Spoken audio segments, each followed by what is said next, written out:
কেমন আছো তোমরা? তো আজকে আমরা চলে আসলাম নতুন একটা ব্লগ নিয়ে।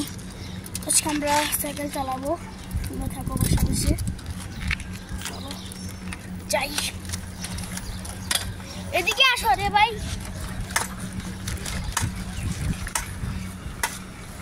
মানে সব জায়গায় শুধু গাড়ি থাকে, গাড়ি গেল আস্তে আস্তে। এখন ছিল হবে আমাদের আরেকটু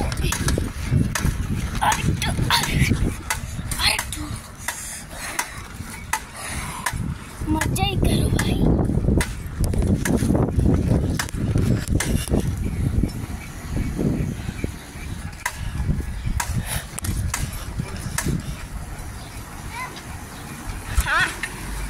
কি আবার নেই, আবার পরে পড়িও কদিন পরে। চলো যাবো।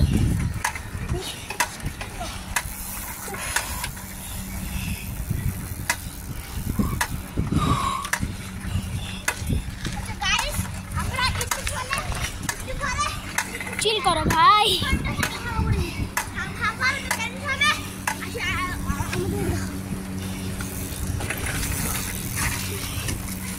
ঠিক আছে।